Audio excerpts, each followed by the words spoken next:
Okay, welcome everyone. Thank you so much for joining us today. We will be starting momentarily. We're just going to give people another 2 minutes to log on. So hang in there. Thank you so much for taking time out of your schedule to join us today. We will be starting very soon.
Greetings to you all from Proceed, and also happy holidays since it is that time of year. Welcome to our part one in our language services webinar series called How Implementing Quality Language Services Reduces Health Disparities in Your Community. We are very happy to have all of you join us here today. We have a full plate of very interesting and important information to share with all of you. So let's jump right in. Today's featured presenter is Joanna DeBow, and she is our newest member of the NASTA team, the National Center for Training, Support, and Technical Assistance team. She is originally from Portugal and grew up in Venezuela. She joins us with almost 10 years of experience in healthcare and education. She has a Master's of Interpreting and Translation Studies from Wake Forest University and a Master's of Public Health with a concentration in health education and promotion. One of her passions is finding a cure for type 1 diabetes and reducing health disparities for immigrants and minorities. Joanna, would you like to say a quick hello? Hi, everybody. It's a pleasure to be here with you today. I want to also introduce myself. My name is Brenda Cruz, and I am Manager Training Services and Distance Learning here at Proceeds at NASTA, to keep it short. And I will be moderating today's presentation and along with Joanna as the presenter. Before we jump into content, I do want to just go over a few of our standard webinar items. And these are some of the participant guidelines. All of your lines are currently on mute, and they will be on mute for the remainder of the session. Today's session is being recorded and will be available to you upon request. Questions will be answered during the presentation. We have several points during the presentation where we will pause and take your questions, and we will also give you another opportunity at the end of today's session. But we also want to invite and encourage you to use the chat box so that you can ask your questions, comment, interact with each other, and interact with us as well.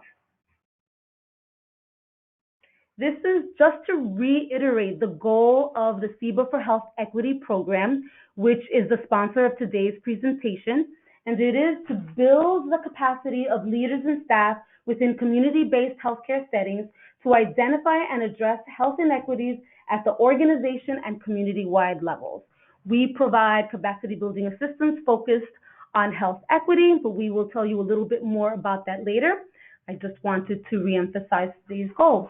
And just as you saw in the chat box, I placed our program hashtag. In case you want to comment or you want to find us on our social media platforms and interact with us, we are on all of these platforms: Facebook, Twitter, Instagram, and LinkedIn. So please find us and interact with us. Okay, so you learned a little bit about Joanna. You will learn much more from her today, but we also want to learn a little bit about you. So I will be launching a couple of polls at this moment, and we will be launching other types of polls throughout the presentation as well. So you can answer these polls directly on your screen. So I'm going to go ahead and launch the first poll.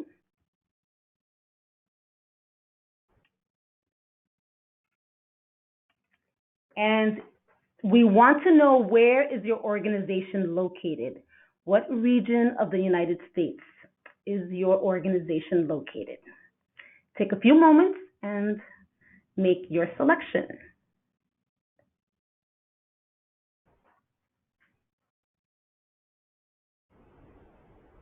I'll give you all another couple of seconds and I will close and share the results.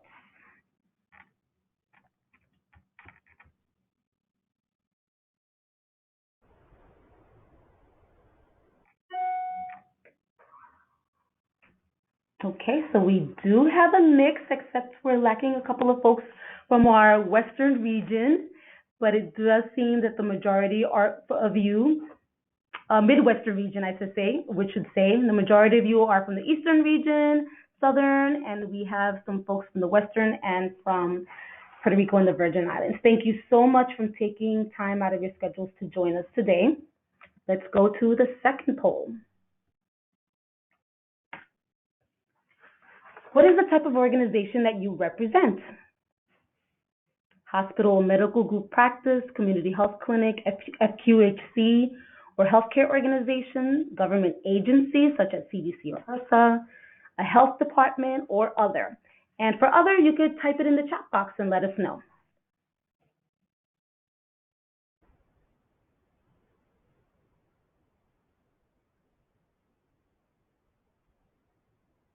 Another minute and I will share the results.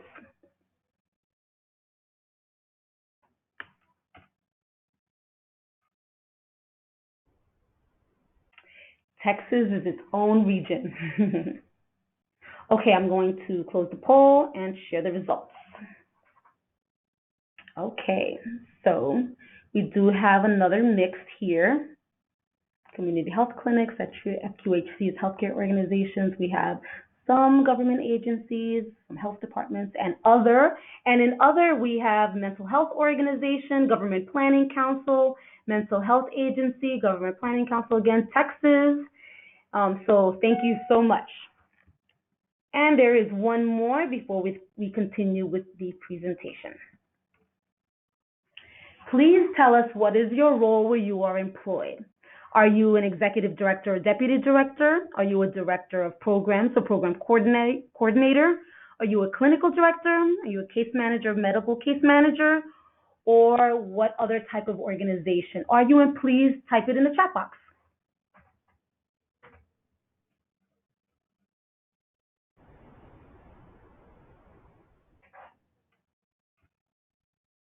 Okay, one more second. Many of you have voted rather quickly on this one.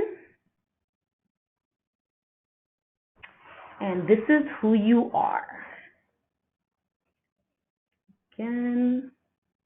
And in the chat box, in addition to the positions listed on the poll, we have consumer, who is interested in health disparities, path social worker, and the immediate supervisor to adult behavioral units. Yes, please tell us what type of position you hold, which can be useful. Counselor, Thank you.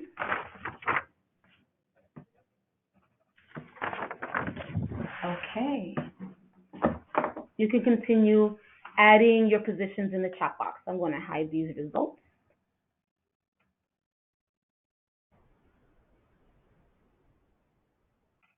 Okay, so thank you so much. We're going to continue with the presentation. So our learning objectives for today. These are our learning objectives. To explain the need for language services as it relates to health equity. Everything boils back down to how it is related to health equity. Review current regulations and guidelines and the need to create internal policies for language services. We're going to review the pros and cons of the different types of language service providers and describe the benefits of implementing internal policies for language services. And how are we going to accomplish those objectives? Here is our session's agenda. We will cover limited English proficiency population demographics, current regulations, again, the types of language service providers. We're going to talk about internal language service policies, and we're going to share with you the return on investment, the ROI of having these services at your organization. So at this time, those are the highlights of the agenda. At this point, I'm going to turn it over to the featured presenter, Ms. Joanna DeBow, and we're going to dive right into the content, and she will take us through it. So let's get started. Hi, everyone. Again, it's a pleasure to be here with you today. To make sure we're on schedule, let's get started. If you have any questions, again, write them on your chat box. We're going to keep an eye on it so we can incorporate them as they come if possible. So we can understand the importance of having language services offered to our clients, we must analyze the demographics of a population that will be mostly affected by these services. Let's start by defining LEP, which is something we're going to be using throughout the presentation. LEP is a term for limited English proficient, and that encompasses any person age 5 or older who reported speaking English less than very well as classified by the U.S. Census Bureau. The term English proficient refers to people who reported speaking only English or speaking English very well. So we're going to keep this in mind when we talk about the LEP population. Out of the 327 million people living in the United States in 2010, 40 million or 12.7% were foreign-born residents. If we also include the U.S.-born residents, 57 million or 20.6% claim to speak a language other than English at home. This number increased to approximately 61 million residents by 2013, showing that the trend seems to be increasing over time and actually quite fast. For this specific webinar, we will be focusing on this population.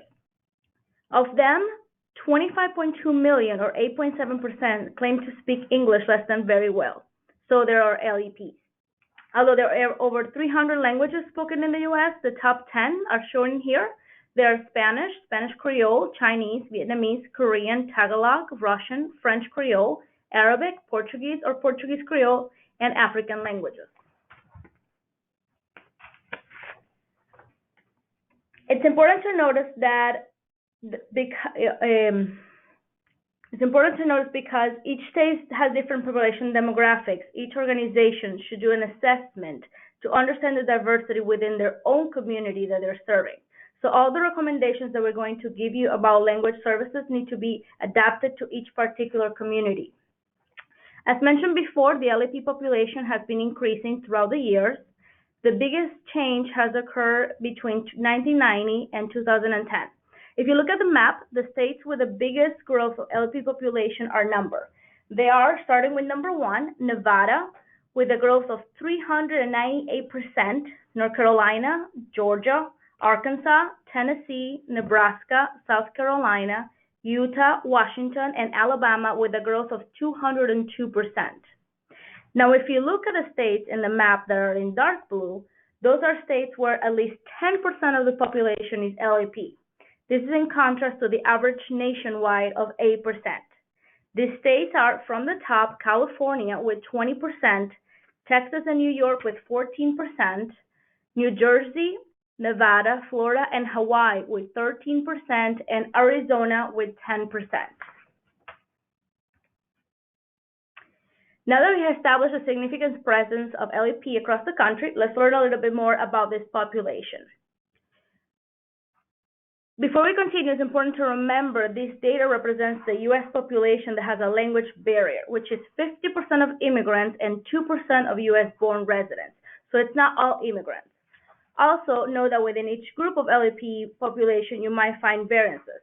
For example, a community might have a large population of educated LEPs in their own country and language, but here in the U.S., they are working in service profession due to language barriers or because they're unable to transfer academic credentials to continue their careers. Remember, this is a language barrier, not an intelligence issue. Among the population, the two largest groups are Latinos at 63% and Asians at 21%. On the bottom left chart, you can see the age range for the population. 75% of them are working age 18 to 64. 15% are seniors, 65 and above years, and 10% are school children ages 5 to 17. It's important to notice that these children, 77% are U.S.-born children, so most of them are American first generation. Other characteristics of this population as of 2013 include 51.3 million children with ages 5 to 17, so 8 million or 16% of them live with at least one LEP parent. LEPs are more likely to not have a high school diploma by age 25 or above, at 46%, compared with 10% of their English proficient immigrant counterparts. They're also less likely to have a bachelor's degree or higher at 14% versus 31% of their English proficient counterparts. In regards to employment, 28% of LEP men work in natural resources, construction, and maintenance occupations, while 45% of LEP women work in services occupations. 25% of LEP individuals live in households with an annual income below the official poverty line, nearly twice as high as the share of English proficient immigrants, which is 14%. Finally, speaking of health, compared to English-speaking patients, LEP patients report having 45% low health literacy versus 14%. In addition to this, 45% of LEP patients with low health literacy were found to be in poor health. But this is comparable with any population with this level of health literacy, not due to the language barrier. Now, if we look into this study, 1,083 incident reports from 6 Joint Commission's accredited hospitals were analyzed for LEP and English-speaking patients for 7 months in 2005. The study found that a greater percentage of LEP patients experienced physical harm versus English-speaking patients, 49% versus 30%. LEP patients also experience higher levels of physical harm, ranging from moderate temporary harm to death, at a rate of 47% versus 24% for English speakers. The researchers considered the processes related to 3 areas. So they analyzed adverse errors, which include those involving communication, such as advice, information, disclosure, or consent. They analyzed management, such as tracking or follow-up patients, and they analyzed clinical performance, such as diagnosis or interventions.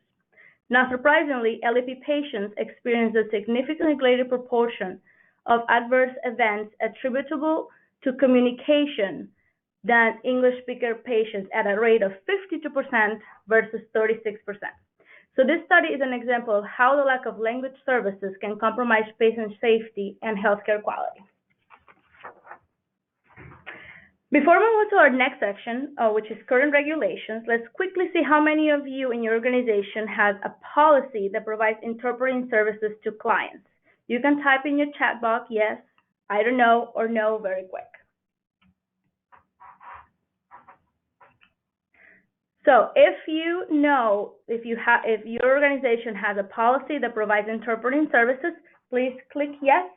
If you don't know, type no, and if you know that they do not have one, you can say no. So we see a couple yeses. A few more seconds. When I don't know.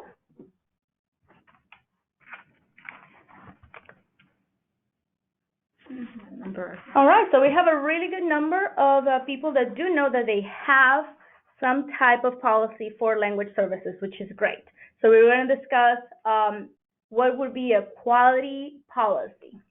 All right, so with this information in mind, let's talk about the current regulations our organizations must comply with regarding language services for limited English proficient patients. I want to mention that although it might seem like a lot, it is clear by how these regulations are being implemented that it is not enough to reduce harm and increase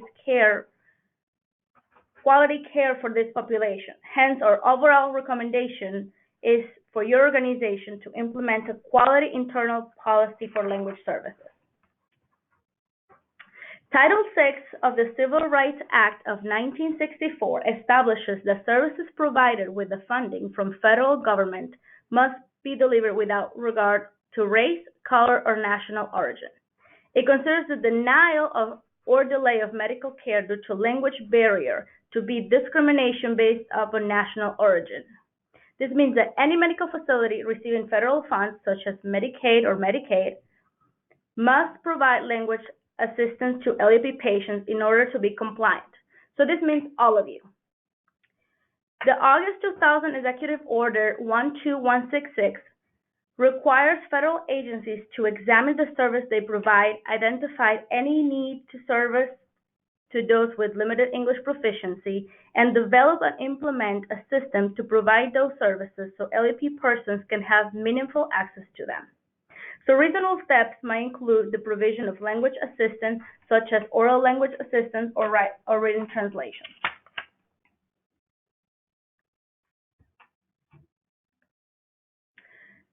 Another important piece of legislation that we need to discuss is the Affordable Care Act. The ACA extends previous mandates and explicitly requires insurance and healthcare institutions to provide written translation and interpreting services to LEP individuals of qualifying large groups. Section 1331 states that patient communication must be given in plain language. Plain language means that the intended audience, including LEP individuals, can easily understand the language because it's concise, well organized, and follows other best practice of plain language written. Section 1557 is a non-discrimination provision of the ACA. So it builds into the Civil Rights Act that we mentioned before. This section extends the non-discrimination protection to individuals participating in any health program or activity which receives part of funding from HHS, including health insurance marketplace and plans. So, let's see. Do you know about CLAS standards?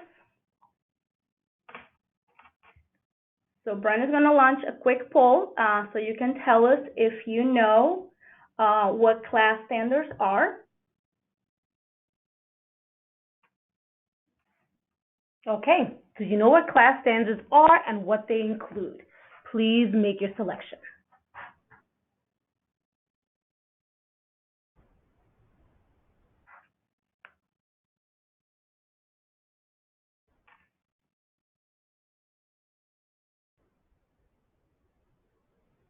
Okay.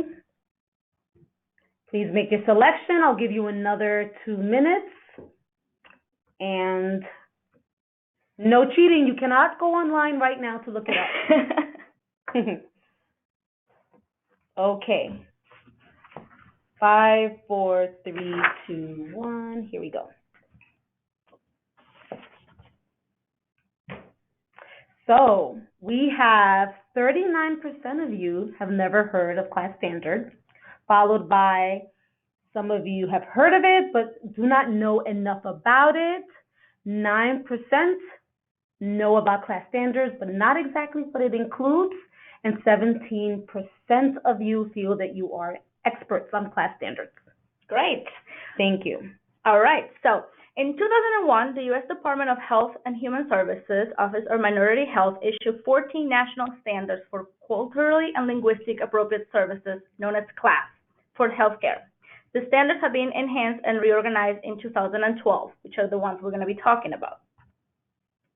CLAS is intended to advance health equity, improve quality, and help eliminate healthcare disparities by providing a blueprint for individuals and healthcare organizations to implement culturally and linguistic appropriate services.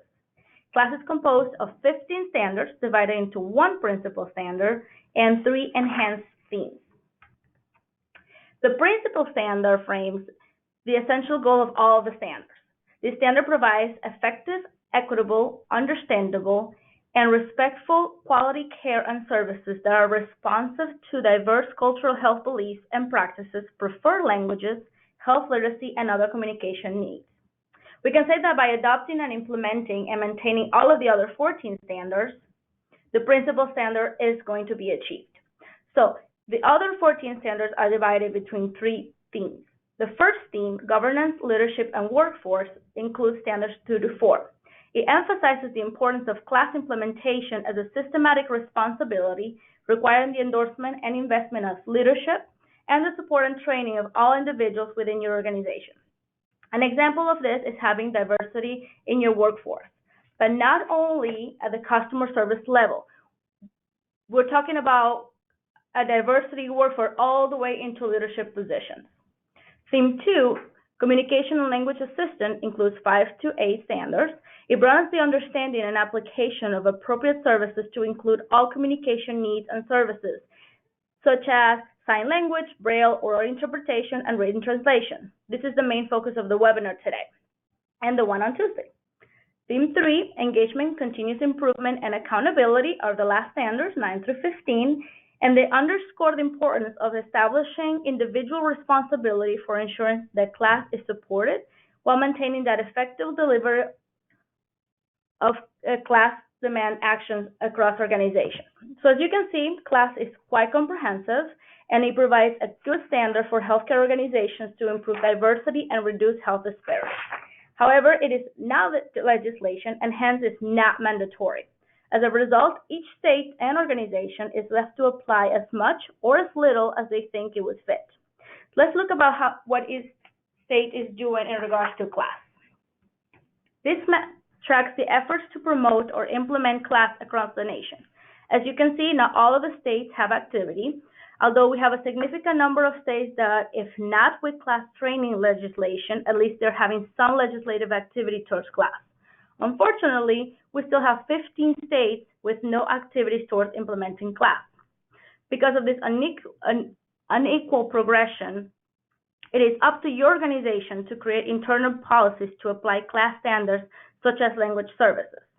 This applies to all organizations regardless of how much activity your state has. If you want to know more information, you can go to thinkculturalhealth.hhs.gov so you can learn more about CLAS. Joanne, I just want to point out, and I want to mention to all of you, that if you're interested in learning more about CLAS and possibly receive any training or technical assistance specifically on the CLAS standards and how you can operationalize the CLAS standards in your organization, please reach out to us, as we have developed materials and resources where we can provide your staff with a training, whether it be a webinar, a 2-hour training, or a full-day training. We can help your organization learn more about CLAS and what you can do within your organization. I just wanted to point that out. But now we're going to go ahead and we are going to take a pause, and we're going to answer a couple of frequently asked questions. But this is also an opportunity for you to type in your question that you may have at the moment from any content that we just reviewed in the chat box. But we have prepared a couple of frequently asked questions that we will discuss with you right now. And the first one is, what is the threshold for providing language services under the Affordable Care Act? And what about for best practices? Joanna? So the threshold to provide translation and interpreting for LEP patients is more than 10% of non-English speaker individuals in a county. However, those LEP individuals must belong to the same language group. Using this established threshold, insurance and healthcare providers can calculate if you must provide a language service and for what language.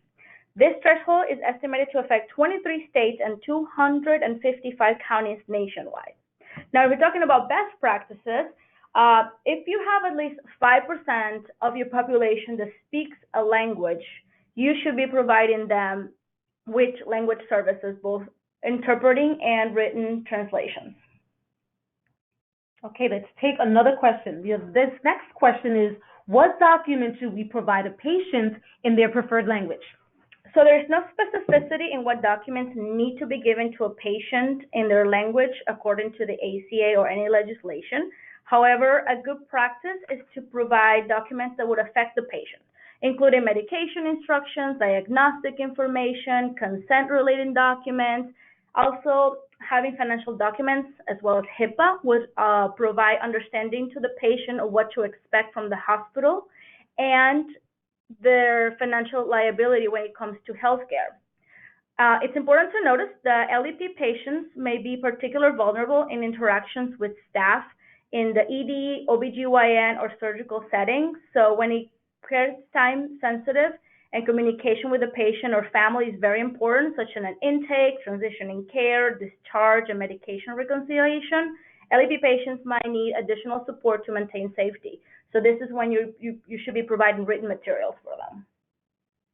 Okay, and the last question before we, you can take this moment also and type your questions in the chat box, but this is the third question we're going to go over with you now, and it is, what other things can my organization do to apply other CLAS standards? So other standards that are worth mentioning include your workforce needs to represent your community.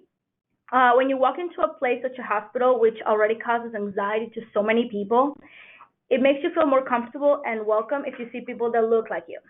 However, something that needs to be mentioned is that this should not only be the customer service workforce, such as receptionists, nurses, CNAs, and even physicians, but your organization should be representative from the top, starting for the leadership.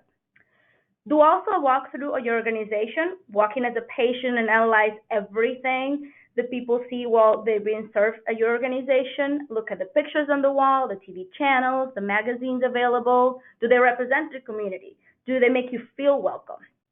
And the last thing I want to say is incorporate CLAS into your mission, your vision, and the strategic plans of your organization.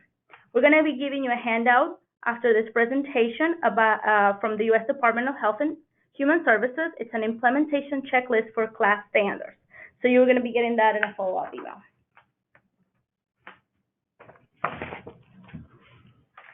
So this next question is focused on the different types of language services providers that are available within healthcare organizations.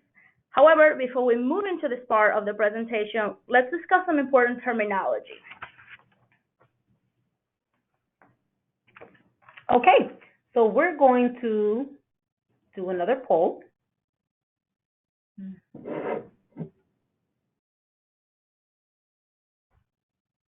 Please answer this question. Who does your organization use to communicate with non-English or limited English-speaking clients? And for this one, you can select all that apply. So do you use on-staff interpreters, bilingual available staff, perhaps their clinical staff, bilingual available staff that is non-clinical, family members or volunteers that could be just happen to be present in the organization, or none? We are unable to provide these services.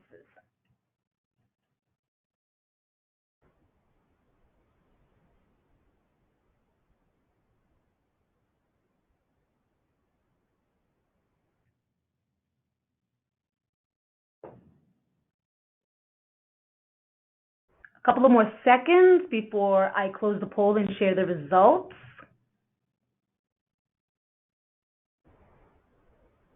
5, 4, 3, 2, and 1. All right, so the results are very diverse. The good thing is that everybody's offered some type of services. Nobody clicked on none, so that's a good start. And okay, we're going to keep this in mind, and we're going to analyze all of these different types of interpreters in a few minutes. So let's start with terminology, okay? Interpreters versus translators. A translator is an individual that converts messages from one language to another in a written form. An interpreter also converts messages from one language to the other, but he does it orally. A person can be an interpreter, they can be a translator, or they can be both, although that is not always the case. When you're a professional, most of the time you're one or the other. So from now on, we're going to be using the correct term, which is interpreters, which is what is going to be mostly applying to this.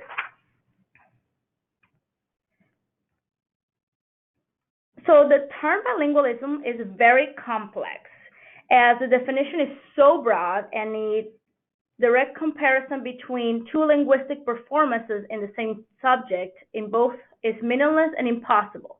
So it makes it really hard to truly evaluate what it is or not to be a true bilingual. To quickly understand this complexity, we're going to be watching a short video. In this video, they're interviewing several people who speak 2 to 4 languages. The amazing part is that none of them consider themselves to be bilingual.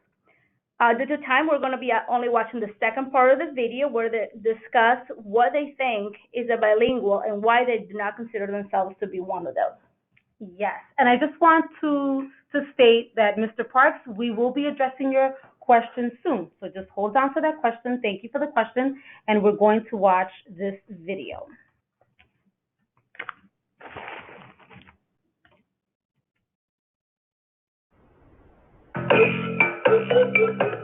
Essere bilingue significa crescere, venire a contatto, essere sottoposti a 2 lingue diverse nel momento nel quale il bambino passa attraverso le fasi di apprendimento linguistico. For me, like, the idea of bilingualism is also like intrinsically tied to the idea of fluency. Not translate in your head and maybe be able to ask for anything you need in a huge supermarket. Tal vez hay diferentes casos de bilingüismo. Accent is pretty important. I guess you can pretend a bit better to be bilingual if you have a good foreign accent. I think it's certainly the first way that people would say that someone's not bilingual. A native speaker can have already so many different ones. So why would your accent be one criteria? I don't know. You know, if I maybe have a southern accent from the United States, does that mean that my language is any less? Well, it's the same thing. I think if you are coming from another country, yes, you might have an accent. That doesn't mean that you can't be fluent in the language or bilingual in the language. It comes down to the idea of whether or not you think of bilingualism and related to that fluency as being the ability to sort of scan as native, or the ability to like fluidly communicate your ideas. I think we use the word bilingual maybe a little bit too easily. So you've lived in a country, but one of your parents is from another language, but you've never lived there. So you obviously don't have all the expressions, all the words. If I could really truly have the feeling that I was bilingual at some point in my life, hopefully in the next few years, that would be extremely satisfying for me. This ability to sort of seamlessly kind of switch between both. That's the hope and the challenge.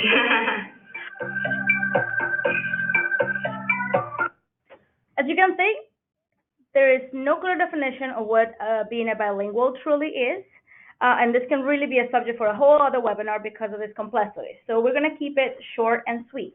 In general terms, a person is considered a bilingual if he's able to speak, listen, read, and write 2 languages in a similar proficiency level. As I mentioned before, interpreters are not always translators and vice versa. Hence, for language services we're discussing here, we're mostly going to be talking about interpreters, and we'll consider a bilingual anyone who is able to orally communicate in 2 languages in a near native level with understanding of grammar and culture. This means that they can have a conversation in both languages about a broad amount of subjects, not only day-to-day conversations. They understand both cultures and can recognize differences between them. They do not need to translate in their head when they're communicating.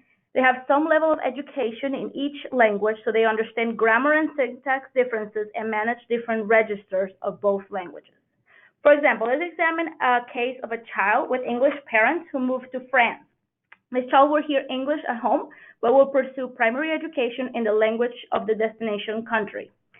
He therefore be able to maintain a conversation within a family or day-to-day settings with authentic native accent, with a colloquial or informal register. However, their vocabulary in the working and academic field would have been learned solely in French.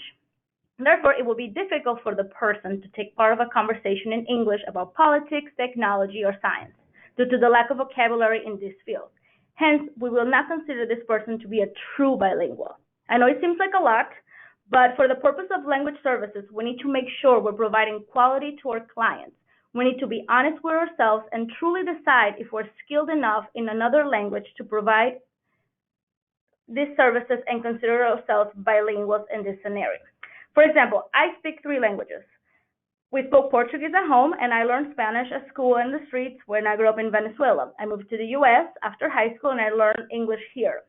I can tell you that I speak 3 languages, but I am not trilingual. I am a true bilingual. I am not able to interpret into Portuguese because my knowledge of the language is mostly social and it's not academic or professional. Okay, so now what we're going to do is we're going to take a look at this case study, and I'm going to read the case study, and we want you to make a selection. Let me just do that. And what I want you to do is type it in your chat box, what would you do in this situation? So the scenario is a 45-year-old Haitian female who goes to the community clinic with complaints of lower abdominal pain. She does not understand English well, as she was not able to answer the first questions that she was asked. She is accompanied by her 16-year-old daughter for support and assistance, as she was not able to drive due to the constant pain that she was experiencing. As a physician, you know you need to remove this language barrier in order to communicate with this patient. So from the following options on the right, what would you do? Would you use a volunteer from the waiting room who states that he speaks Creole? Would you ask the 16-year-old daughter to interpret for her mother? Would you request assistance from the receptionist who you have heard speaking French with her father over the phone during lunch? Number 4 is, would you call the nurse who speaks Creole or change the patient to a doctor who knows enough Creole to communicate? Or would you request a Creole medical interpreter using the phone line service and wait for the service? So we do have a poll where we want you to make your selections.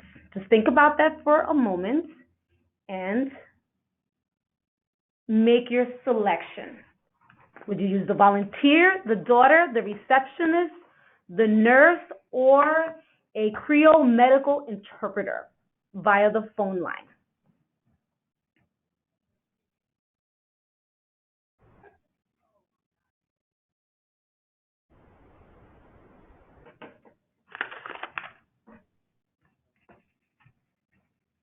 Okay, I see that some of you typed that your responses. That's great. So if you typed it, if you can just go ahead and make the selection on the screen. That way it's all incorporated in the poll.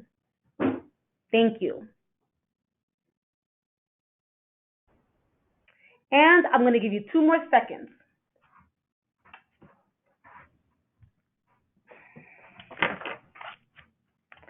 I can hear some of you thinking. Okay, I'm going to close the poll.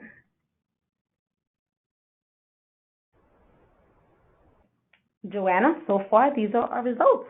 All right, so we have a diverse option. Most of you would wait for the interpreter. Other ones would use clinical staff and the family member, the daughter, and then we have some of you that will use the non-clinical staff and the volunteer. So before we analyze further this case scenario, we're going to discuss very quick the types of interpreters that we can have, okay? So we can divide these types of interpreters into 2 groups: ad hoc, meaning as needed or when necessary, and qualified interpreters. The first group is composed of volunteers such as family members and staff, and the second group are trained interpreters. Before we can start with the ad hoc interpreters and really discuss how we're going to grade, quote unquote, each individual person from the case scenario, let's look at a standard of what are we going to be looking at so we can grade them. So what are we going to consider when providing language services? As mentioned before, we will focus on conversational skills of the individual, so they're speaking and listening. Medical terminology knowledge in both languages is crucial in order to provide health services. This really applies to any field. We would expect a court interpreter to have legal terminology in both languages as well. Among the different interpreting skills needed, there are 3 that we're going to be focusing right now. Accuracy. Interpreters need to make sure that everything that is said is translated to the other language to create transparency in the communication. They do not add, edit, delete, or summarize information. Being able to create trust to transparency helps the communication flow and results be achieved. When we're communicating with someone, especially in a healthcare setting, we do not want to be the patient who doesn't understand what the physician and the nurse are speaking, probably about us, nor we want to be the provider who doesn't understand the side conversation between the patient and his spouse. So interpreters are trained to make sure that all the information is said in the other language, even if it's not related to the discussion. The next skill that we're going to analyze is confidentiality. As part of training and professionalism, an interpreter, especially in the medical field, needs to know HIPAA and confidentiality regulations. As we know, the patient has the right to decide who should know about their health. And the last one is cultural awareness. Studies have shown that culture affects lifestyle and behavior to a point that it directly affects a person's health. In addition to this, when it comes to providing health language services, understanding communication differences within culture is key when providing the services to make sure that intercultural communication is effective.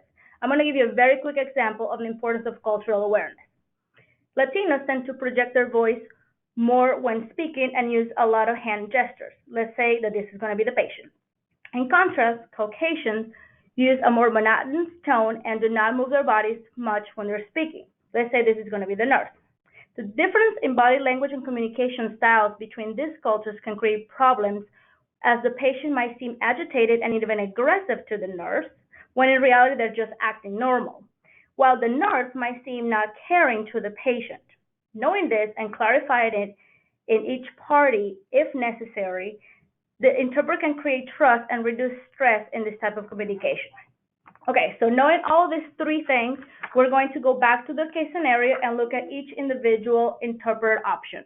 So our first one was our volunteer from the waiting room who claimed to speak Creole. Let's look at his qualifications. We do not know his language skills for both English or Creole. He just claims that he speaks them. Also, we do not know his medical terminology skills. He might be somebody in the healthcare system back in his country or here, but we do not know that. His interpreting skills are also unknown. He has no training. He has no knowledge of accuracy needs. We cannot guarantee confidentiality, as he is not bound to any type of regulation. And his cultural awareness is going to be dependent because we don't know if he's from the same region or he even has information of other areas that speak, in this case, Creole. This particular happens a lot when it comes to Spanish translation, just because Latinos are such a broad spectrum that just assuming that one person is knowledge of all of the other cultures is just something that can affect the communication. And other considerations is that if this person is available immediate, as the person, you could just walk into the waiting room and request somebody. Our other ad-hoc interpreter is the family member, the 16-year-old. So looking at her qualifications, we also do not know her language skills on both. Assuming she's a 16-year-old that she is in school here in the U.S., her English should be relatively decent because she's in school here, but we do not know her Creole. She probably has no knowledge of medical terminology as she is only 16, she's a child. Her interpreting skills are also non-existent. She has no training, no knowledge of accuracy. She cannot guarantee confidentiality. And in this particular case, her cultural awareness is actually high just because she lives with her mom and she knows the culture that affects her mom. Other considerations, the need is also immediate. There is also added stress to patient and daughter. It could be bias, and it can be uncomfortable for the patient. If an ad hoc interpreter is a relative, it puts pressure on them. It is difficult for them to remain impartial, which is a top reason why doctors are encouraged to not treat family members. The tendency is to protect their family member, and it can prevent them from discussing medical information which can upset or distress the patient. If this happens, the ad hoc interpreter might go around the issue, omit some vital information, or hide some facts which can lead to the wrong diagnosis. It might also prevent them from accurately relying on what doctors say to protect sensitive issues. Also, we need to consider cultural issues. If a person acting as an ad hoc interpreter is younger than the patient, depending on the culture, the younger one usually feels that it is improper to discuss personal issues of a person older than them. Imagine how uncomfortable it would be for you to hear your child tell you that you have cancer or ask you about your sexual partners. Now imagine how your child would feel about that. There is a somewhat famous case in which a Vietnamese girl relied on her 16-year-old brother to interpret, as she was unable to continue being her own interpreter at the ER. As a result, the patient was administered Ritalin without a proper explanation of the drug side effects and died as a result of an adverse reaction. Her parents never received a proper explanation of what the child was suffering from or explanation on what to do if her condition worsens. The case led to a $200,000 settlement, but it is impossible to put the price on a loss of a 9-year-old or the guilt and trauma suffered by her survivor older brother. Now let's talk about interpreters, their staff members. So we divided them into two groups. The first one here, we have the non-clinical bilingual staff, the reception, who speaks French on the phone with her father. Her qualifications, they should be known for English as she works for your facility, but it is unknown in the second language. We do not know her medical terminology, and it is not something that is required to know to work in a healthcare facility, so we cannot assume that she has it in English either.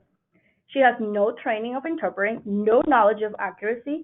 She does have confidentiality, as she should be aware of HIPAA. And her cultural awareness is variable, again, depending on the area and her knowledge about other areas that speak the same language.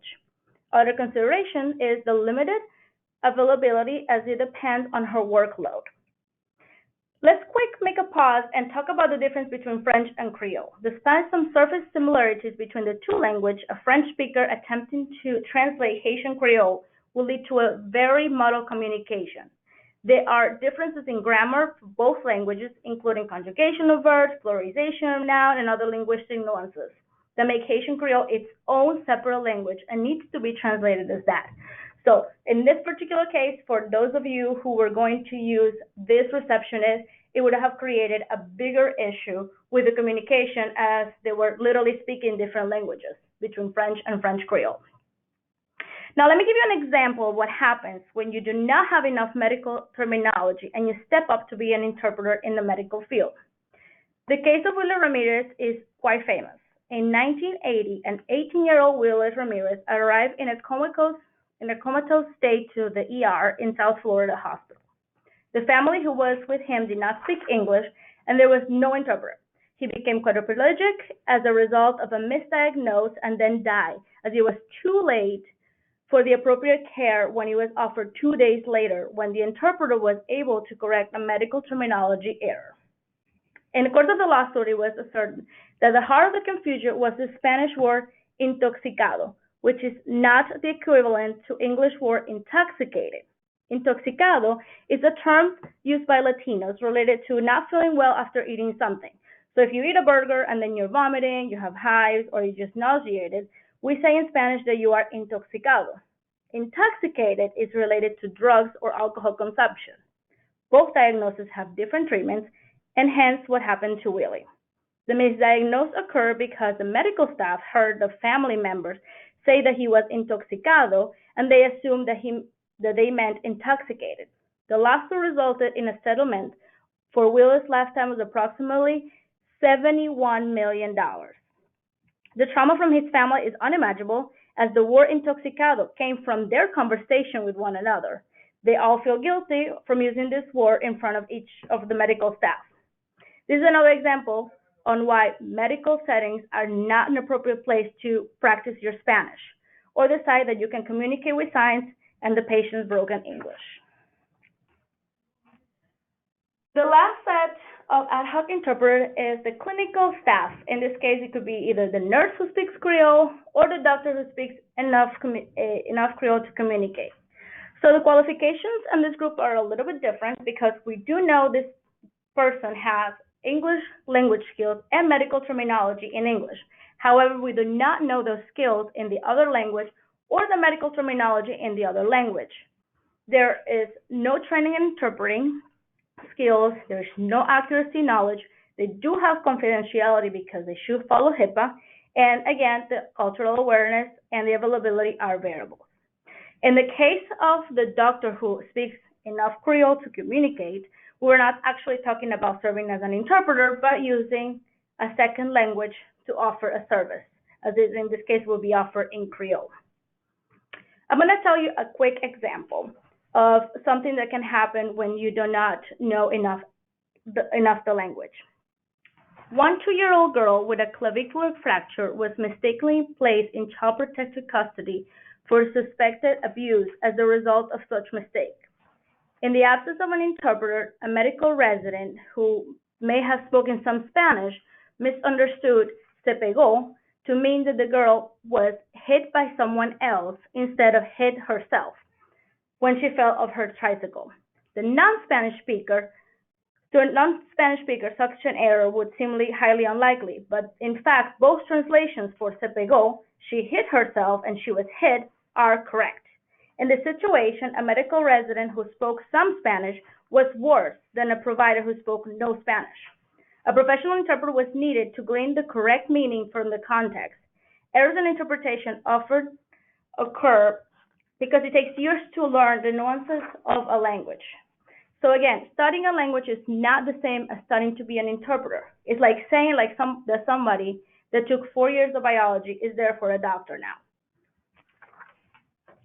All right, so we already discussed the 4 different ad hoc interpreters. Let's quick talk about the qualified Creole interpreter. So this person will have high-level language and medical terminology skills in both languages. It is trained. They have the knowledge of accuracy. They follow confidentiality, and they should have a general cultural awareness of all the other areas that speak her language. However, 2 considerations that we have to mention are the availability and the increased cost, which I know we have a question, but we're going to talk about that in a few minutes. The key word here is qualified trained. When you're working with professional interpreters, it is crucial that you use someone that has been trained. A study found that 23 to 52% of words and phrases were incorrectly interpreted in a study that recorded and analyzed ad hoc interpreters versus interpreters who had some training that from who the errors were only 2 to 12%. I'm going to give you an example from 2014 when Oregon's 911 used a professional but not a qualified trained interpreter. A man died in 911 at 4:43 a.m. on April 12, 2011, to report that his wife could not breathe. When asked the address, the man replied, 2601 111th Avenue. The interpreter relayed to the dispatcher 2600 101 Avenue. 70 minutes later, at 4:50, medics arrived at the wrong address. At 4:55, Ms. Valdez stopped breathing. At 5:09, medics arrived to the correct address. So the error from one address to the other cost this person her life. The result of this lawsuit was $3 million for wrongful death. Because of this example, I truly caution you to do some research when hire an interpreter's agency and require a test, either done within your organization or through a third party if you're going to be hiring interpreters yourself. So what is a qualified trained interpreter? A trained interpreter is a bilingual that is assessed by his professional skills, including medical terminology, has completed a training program, and might be certified, follows certain standards, these are over here, and has skill in all modes of interpreting. Consecutive, which is what we normally use in healthcare setting when a person will talk, pause, the interpreter would translate the information, and then we'll talk again. Side translation is when you are reading in one language and saying what you're reading in a different language. This happens sometimes in cases where there is no translation of documents, but the information needs to be rely in the other language. It is actually quite hard to do. So that's why we appreciate when a lot of the documents are already in the preferred language of the patient. Simultaneous interpreting. This happens at the same time, but the person is speaking. In cases such as CURT interpreting or the UN, where somebody is just talking and the interpreter is behind 3 to 4 words, saying it in a different language. And chuchotage, which is very similar to simultaneous, but is kind of just saying it on one specific person's ear. This happens a lot at the diplomatic level. I don't know if you have noticed when a president comes to visit, there is somebody right next to that person and is kind of saying something in the president's ear. That person is doing chuchotage, simultaneous interpreting. And there are different types of interpreting services. You can have interpreters in person, either being staff, part-time, or full-time, or they can be contract, which are just as needed. You can have services over the phone or video. If you want to know more information about interpreters and how to work with them, we're going to have a second part on this webinar, and that's going to be on Tuesday. So you can learn a little bit more of what a qualified interpreter is and how to work with them better. Okay, so now we're going to take another brief pause and answer a couple of questions, frequently asked questions. So the first one here is, how do we know if someone needs an interpreter? So Brenda, a good general rule is to provide an interpreter service to anybody that requests one. This is not a good time for somebody to decide if you speak enough English or not to save your resources. If somebody feels more comfortable having a conversation in the healthcare field in their preferred language, that's when you should be offering an interpreter. As a good practice, I would use your triage employees to make a quick assessment for the needs of the interpreter by asking open-ended questions. So when you're walking into a place, ask something like, how can I help you, instead of, do you need anything? Or this allows the person to provide an answer beyond yes or no, so your staff can really assess quickly if they need to provide language assistance or not. Okay, so the second question is, what options do we have to hire interpreters? So there's several ways to obtain interpreting services. We discussed some of them. We're going to be exploring them more in our next webinar, but you can basically have interpreters 3 ways. You can have it in person, part-time or full-time staff, or you can have it as a contractor, which is by a third-party agency, and you just call them as you need. You can also have them over the phone or video, and this really allows you to have a broad range of languages available. And there are a lot of companies that offer these services. Okay. And what can we do in my organization to make sure we provide quality language services to our clients? So the answer to this question is going to be our next section. We recommend implementation or the improvement, since a lot of you already said that you have an internal language policy. So let's see what that really means. So unfortunately, statistics show that too many organizations are still using underqualified interpreters. A study by George Washington University School of Public Health and Health Services found that fewer than half of hospitals with volunteer interpreters require language assessments, and 1 in 4 hospitals require volunteer interpreters to have experience or require volunteer interpreters to have gone through interpreting training. The same study found that less than half hospitals have formal policies regarding the use of minors, friends or family, or non-turn interpreters as staff. Only 28% of hospitals have policies related to use bilingual doctors and nurses serving as interpreters. Because of that, we're going to give you some guidelines to implement or improve the language service policies that you have. Designate a language coordinator in your organization, as well as diversity champions throughout your organization to work with the coordinator, not only related to language services, but the application of all of the other CLAS standards. Assess the population you serve to determine language access needs. Monitor demographic changes in your service area at least every 3 to 5 years. As I mentioned earlier, the changes are happening fast. Develop internal language service policies for communication with LEP. This should include processes to establish the need for an interpreter, as well as how to request the service in a timely manner. Train all your employees, regardless of their title, on how to work with interpreters and offer language services. This needs to be done every year as part of the mandatory training a lot of organizations have. Create an outreach plan to notify LEP patients that you have services available. It's not enough to have the policies in plan to use language services if your community doesn't know that. Make it public through the organization and add it to your website. Establish policies indicating the documentation of interpreting usage. You need to know who is using your interpreters, and you should be able to track who has an interpreter in what procedure. And evaluate the measures for LEP patients' experience as its own group. Update your policies and retrain your employees as needed depending on the usage of the services, the speed of the service, and the satisfaction from patients and staff. So, in order to determine the need for the language services, like I mentioned before, put the initial point of contact staff asking open-ended questions. This is going to allow the client to walk in and try to talk in English and see if he even understands, so then you can realize if the person might need or not language services. Also, by making the patients aware of their right to have interpreters with language identification cards, it will be very easy.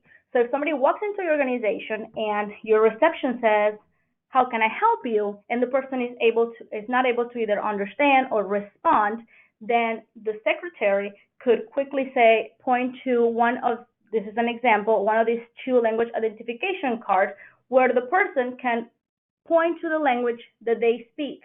So then the receptionist can either call the interpreter or use the phone or video to be able to offer the person the service in the language of preference.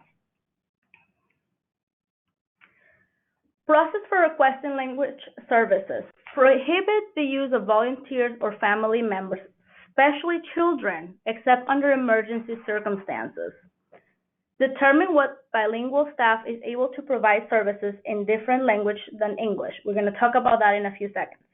Detail procedures to request in-person services and procedures to contact interpreters over the phone and or video remote. Translate vital documents. And create a complaint and grievance processes for your staff and your patients in order to report any issues.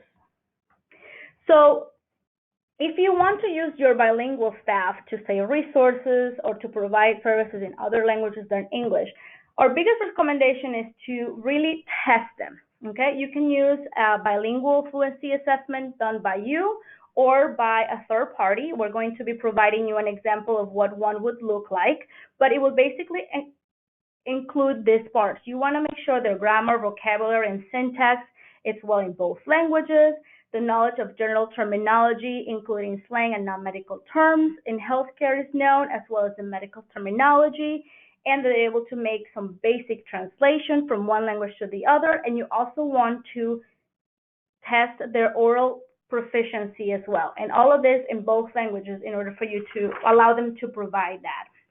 Once you test them, what we recommend is to group your bilingual staff into groups according to their test results. So the level 1 would be a basic bilingual customer service. So these people would be allowed to do non-medical communications or low-risk medical communication, such as medication refill, a follow-up appointment, a schedule for the annual influenza vaccination, things like that. Level 2 is a moderate bilingual customer service. So this group will be allowed to do patient triage and routine follow-up, such as for chronic disease and things like that. Your level 3 is your advanced bilingual customer service. So these people should be able to provide languages in a different language than English. They are able to talk about consent discussions and diagnostic evaluations. And then your 4th group is actually individuals who are able to perform interpreting services. So they're going to be able to interpret to other staff. So a quick example for that would be if you have a nurse, for example, on a level 3, the person can really come and talk to the client in Spanish and, do their checkup, asking the questions, all of that in Spanish. However, when the physician enters and the physician does not speak Spanish, the nurse is not allowed to become the interpreter. She's only allowed to provide the language in the service in Spanish, not translate for the physician. In this case, she has to pause and call a Spanish interpreter so the physician can communicate with the patient. And very important is once you get them tested and you get all these regulations established and these policies, it's important to maintain and improve the language skills of your staff. So provide medical terminology training for English and other languages, provide interpreting skills basic training, and then make sure you reevaluate and retest everybody that's going to be offering this bilingual services, maybe yearly. This allows your employees to either stay at their level or really increase if they want to, but it's very important. Do not allow untested employees to speak in any other language. We're talking that patient safety is first. Your organization is liable for this communication and the miscommunication that can occur if somebody who is not allowed or should not be speaking in another language says something that is not correct and can cause damage to the patient. All right, so those are some of the guidelines. Like I said earlier, we're going to be giving you a handout with that information so you can bring it to your organization. But let's talk about the return on investment for you to do this. Do you have any idea which ones would be? We have here the top 10. If you can think about any other, please type it on the chat box so we can add it to the list. So the top 10 that we came up with is increase patient satisfaction by reducing waiting times, reduce scheduling errors like missing appointments or wrong dates and times. It increased the patient's health outcome by increasing preventive care and following up of treatment as the person would understand what they're supposed to do. It reduces the admission rate, mostly related for the previous 2 points. It improves patient safety outcomes. Remember, 41% of LEP patients receive some kind of physical harm as a result of a medical error, and 55% were due to communication. It improves efficiency of care services by being able to obtain correct medical history and understand the patient's needs, and decreases barriers that slow down processes. Our number 6 is avoid language-related lawsuits. A malpractice carrier operating only in 4 states found that LEP claims accounted for 2.5% of all their claims, and it cost them more than $5 million over a period of 4 years. Almost all of these claims were related to poor communication and the failure to provide a competent interpreter. So if you look at it, it will be more cost efficient for your organization to provide current and continuous language services than to pay legal fees and settlements. It also decreases the rate of financial debt for patients as they will be more aware of their financial responsibility to your organization. It increases market share of your organization by improving efficiency of care services, patient data collection, and it moves towards meeting legal and regulatory guidelines. It also increases organization reputation within your community. If you are the organization in your city that is known to provide quality care for one specific population because you offer the services in their preferred language, everybody is going to want to go there because you are their number one person that is going to understand their needs and speak their language. And our last one is create better opportunities for grants. I think we might have somebody. Okay. It says in the public health field, it helps to retain the patients and treat an infectious disease. Yes, exactly. All right, so I know we're almost out of time, so I'm going to quick do a very short summary. So every organization that follows under the ACA as a cover entity must take reasonable steps to provide meaningful access to each LEP individual, publish taglines in non-English language in significant publications, and post prominent locations and on your website that information. You need to offer qualified interpreters, and you need to adhere to certain quality standards of delivery language assistance. It is not recommended that if you're offering language services that you charge individuals an extra fee for having the services. You should not require an individual to provide his or her own interpreter. We already discussed this is actually what you should not allow. You should not rely on a minor to be an interpreter. You should rely on interpreters that the individual prefers when there are competency, confidentiality, or other concerns. You should not rely on unqualified bilingual or multilingual staff, and you should not use low-quality video remote interpreting services. I want to point out that we created, or Joanna created, a really excellent handout that, so the presentation is available for your use, but also this handout kind of summarizes a lot of the information as well. And if you want to use the presentation to review it with your staff, then you can also give out the handout to your staff as well. So those items will be available after today's session. But right now, that is the end of our content. Thank you, Joanna. We would like to open it up in case you have any questions. I know it's a lot of information, and this is part one of a two-part series. Next week's training will get into more specifically on suggestions and what it's like to work with interpreters. So that will be next Tuesday. So if you have not registered for that, please register. Actually, we do have, this is the description of next week's presentation and the registration link. And some of you are already registered, so thank you so much. But if you do have some questions, now is your opportunity. Joanna, would you like to make some closing comments while people are considering questions?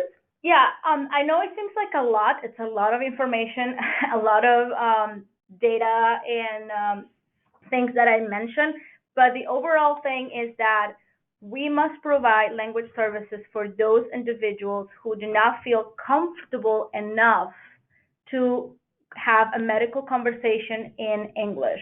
So we need to do that.